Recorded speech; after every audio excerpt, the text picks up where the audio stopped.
안녕하세요. 잡시광입니다. 일본 침몰이 현실화됐습니다. 일본의 우승은 물 건너갔네요.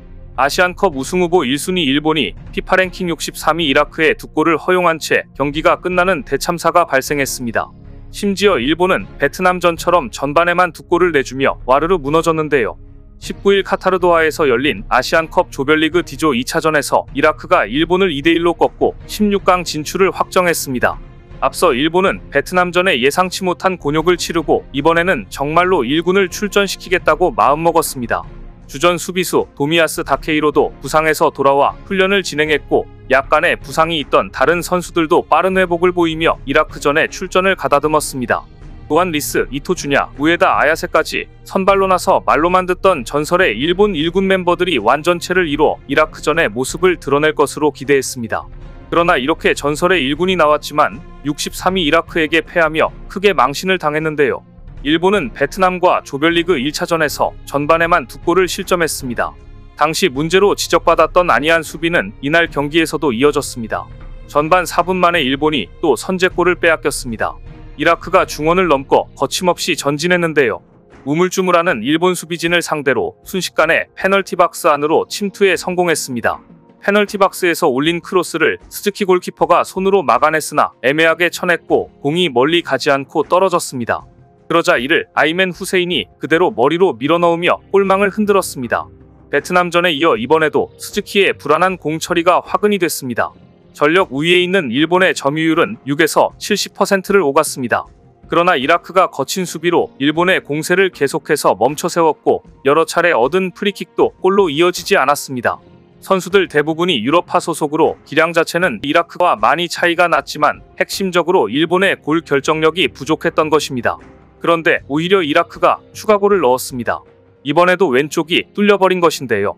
야히야가 왼쪽을 파고들고서 크로스를 올리자 이번에도 후세인이 문전으로 쇄도해 헤딩골을 넣었습니다. 일본은 점유율은 앞섰지만 외려 슈팅 수에서는 3대5 유효 슈팅에서는 0대3으로 밀렸습니다. 결국 일본은 두 골 차로 뒤진 채 전반을 마무리했습니다. 일본은 후반 시작과 함께 부상에서 회복한 센터백 도미야스 다케이로를 투입하며 뒷문을 강화했습니다. 하지만 마음대로 경기가 풀리지 않았고 2대0으로 뒤지면서 시간만 흘러갔습니다. 일본은 공격진과 미드필더를 교체하며 교체카드 5장을 다 썼지만 일본은 경기 90분이 될 때까지 만회골을 넣지 못했습니다. 결국 후반 48분 추가 시간이 돼서야 만회골을 넣었지만 그대로 경기가 종료됐습니다. 이날 일본의 이라크전 결과는 모리야스 감독에게 31년 전 도하의 비극을 떠올리게 하기도 합니다. 일본 축구사 가장 비극적인 경기 중 하나가 바로 1993년 10월 카타르 도하에서 열렸던 1994 미국 월드컵 아시아 최종예선 마지막 경기 이라크전이었기 때문입니다. 당시 한국, 일본, 사우디 등 6개국이 중립지 도하에 모여 2장의 월드컵 본선 티켓을 다퉜습니다. 마지막 경기를 앞둔 일본은 2위였고 이라크와 최종전을 이기면 사상 첫 월드컵 본선 진출이 확정되는 상황이었습니다. 당시 일본 중계방송 캐스터는 아메리카의 골든게이트가 보인다며 흥분했습니다. 20여 분 버티면 월드컵 티켓은 일본의 것이었습니다. 하지만 후반 45분이 막 넘어가려는 순간 사건이 터졌습니다. 이라크의 자파로 홈란이 2대2 동점으로 승부를 마무리 짓는 골을 넣은 것입니다. 자파르의 골이 터질 때 일본 선수들이 그라운드에 쓰러진 장면은 유명합니다. 같은 시간 다른 구장에서 북한을 완파하고도 힘없이 걸어나오던 한국 선수들은 갑자기 들려온 일본 이라크 무승부 소식에 덩실덩실 춤을 추며 기뻐했습니다. 결과적으로 골득실에서 한국이 일본을 2골 앞질러 일본을 제치고 월드컵 티켓을 따낸 것입니다.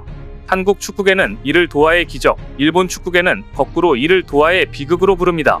시간이 31년 흘러 2024년 카타르 도하에서 당시 비극이 회자됐습니다.